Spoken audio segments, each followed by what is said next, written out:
Hey everybody, this is Brian Entin with NewsNation. We are in Highland Park. I wanted to give you an update because there's been a lot going on today. We're right here downtown where they still have the roads closed. Let me show you kind of what the scene is like right now.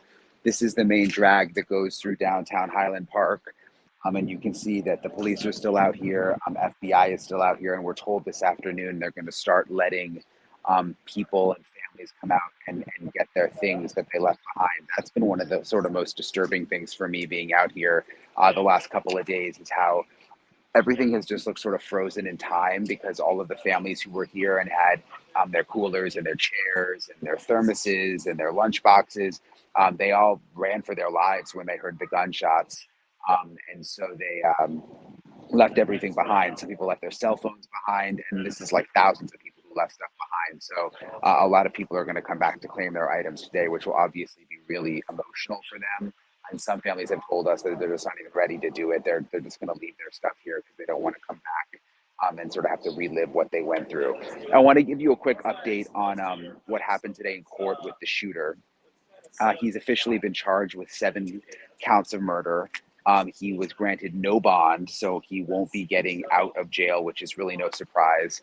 One of the most shocking things that came out of court today is that police said that he was planning to do another attack, that he had another gun inside of his car when he fled Highland Park, and that he went to Madison, Wisconsin, and was going to do another attack there, but didn't do it. And we asked police why, and they said they think that he thought he didn't think it out enough. But just terrifying to think there was another 4th of July celebration going on in Madison, and that he had the gun, and I believe they said he had 60 rounds of ammunition in his car, and was contemplating another attack. So this could have been much worse. So we learned that today.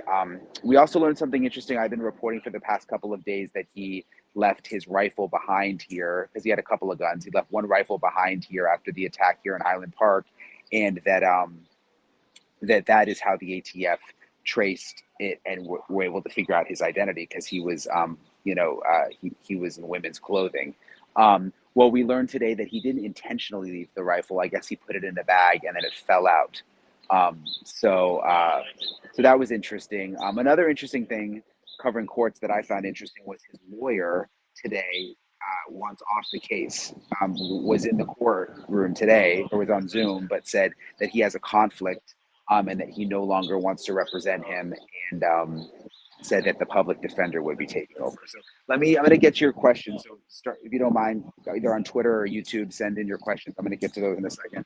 But I wanted to kind of give you the lay of the land. So this is downtown Highland Park, again, closed off. I want to kind of walk you over here. You can see the media is set up over here. That's sort of where we have our setup. And there's been these memorials that have been forming all around downtown. And there's one over here that I can show you guys real quick. There was a prayer circle out here last night. It was really sad. We were out here till like almost midnight. I'll just stay kind of quiet for a minute, but Lauren, my producer, who's with me, you can just kind of walk in, Lauren, and show people. This is one of these places that has been set up where people can come and reflect on what happened. And a lot of people are very emotional, so I try to be sort of respectful when I come over here and not be really loud or talk too much about the shooter. So I'm just going to give it a second and I'm going to look and see what questions you guys have.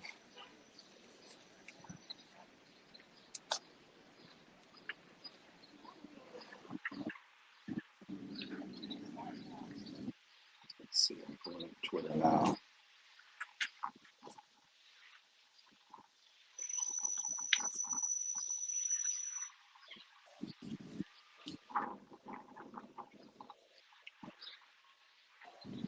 You just kind of walk back over here and then I'll get to your questions.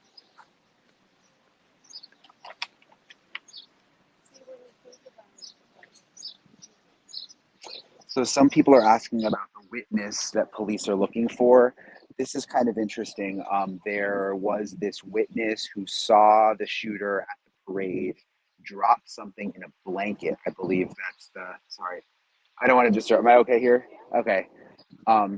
Again, I try to be sort of respectful of the people who live here, like, especially when we talk about the shooter and stuff. because people are like emotional. But what was I saying? I almost forgot. Oh yeah, the witness. There's one specific witness that they've been looking for, who dropped something in who saw the shooter drop something in a blanket.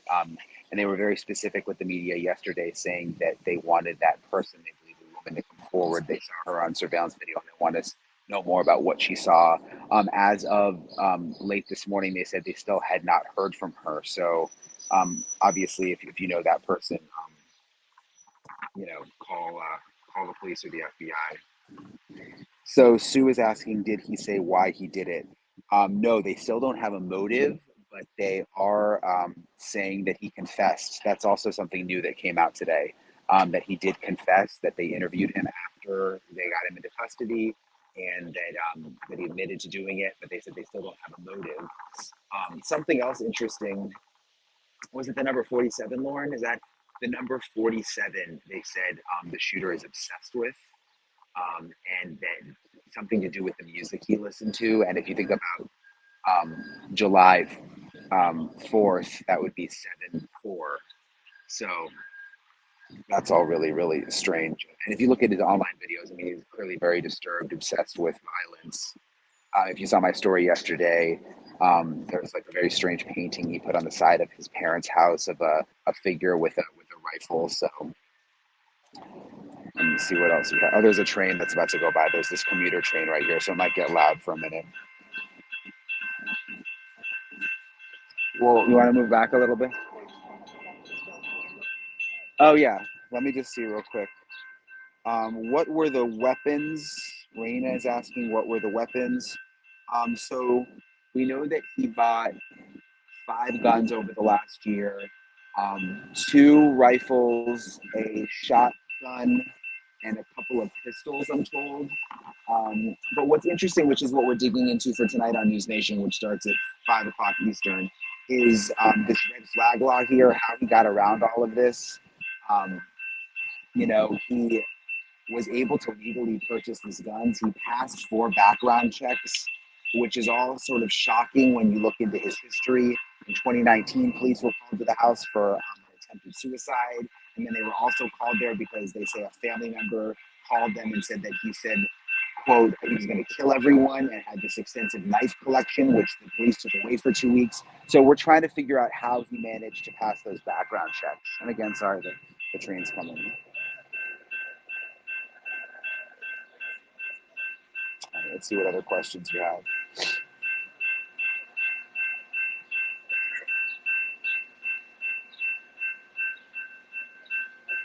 So what the police are saying in terms of the red flag law is that the parents would have, or the family would have had to file something, and that it's not usually the police who would do that, and that the parents didn't want to press charges or file anything when police responded to those incidents I was just telling you about. So that's why it seems that this red flag law didn't kick in.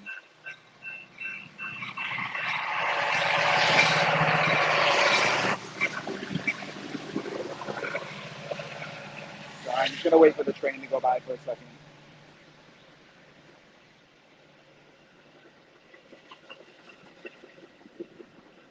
Was he treated for mental health issues?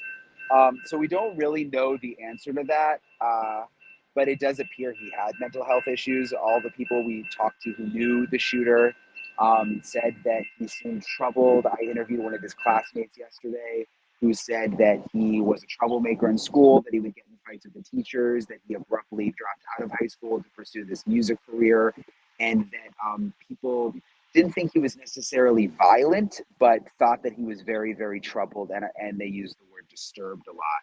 And if you look at the pictures, you can pretty much tell. There's some new pictures that came out of court today, where he certainly looks very troubled. Barbara's asking, who left the ladder at the business? So let me back up for a minute. The way that the shooter got on, so the police are saying that the shooter got up on a roof of a business down this way on the main street, and that he shot people from the roof 70 rounds.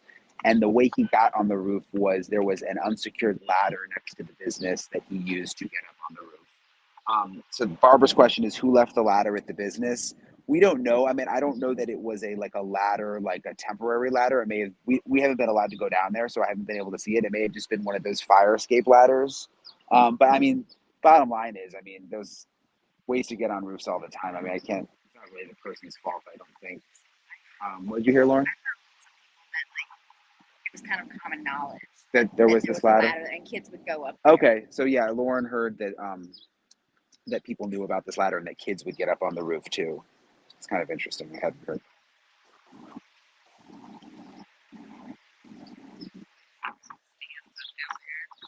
Yeah, it's really just eerie. Whenever we look down here, you can see there. It's kind of in the distance. I don't know how good the shot is with the signal, but there's still like the Fourth of July stands, and they've cleared a lot of the stuff. It looks like today, but there's just been all.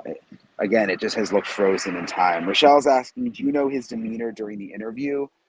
No, they didn't say, but they said he was somewhat cooperative, answering most of their questions. Again, he confessed when he did the interview with investigators.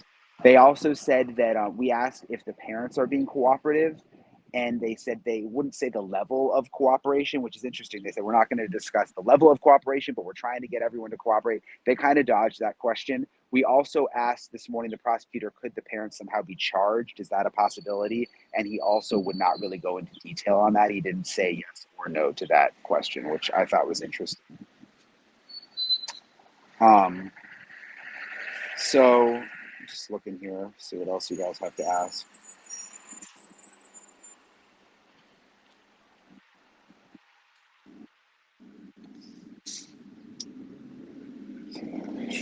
So Kathy's asking what other targets were considered.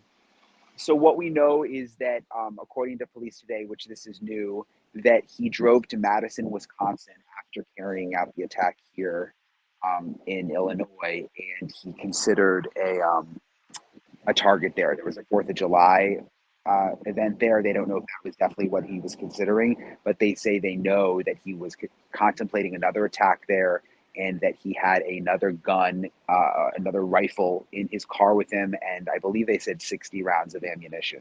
So all of that was sort of frightening, obviously, to hear.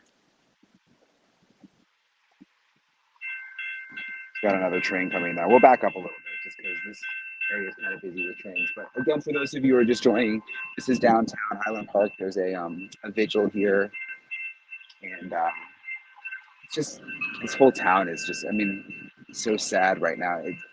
Unfortunately, I've covered a lot of these shootings lately, and it's a very similar vibe when you go to these places. People are just shocked and can't believe that it happened in their town, and it just takes a long time to process.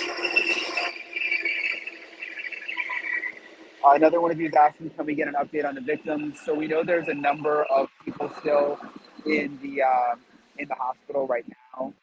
Um, we don't have specific conditions. They haven't released names of survivors right now, so I don't have a lot of information there, what kind of conditions they're in. There's obviously that just really heartbreaking story about the little child who now doesn't have parents. Both of the parents were killed. And I was looking, last I checked, the GoFundMe for that family was up to $2 million, which is amazing. So obviously, everyone just keep them in your thoughts and prayers. I hate to use that phrase like these kinds of things, but it's true, they need it. So I think we're going to wrap it up here. We're getting ready for NewsNation at 4 o'clock Central, 5 o'clock Eastern. We'll have the updates of everything that happened today. We interviewed some more people today. And we're, like I said, we're really trying to dig into the background checks, how he was able to pass them, and this red flag law. So many people are asking, how was he able to get these guns? It doesn't make sense. So thank you guys for following along, and we will see you tonight on NewsNation. And I'll talk to you guys later. Bye.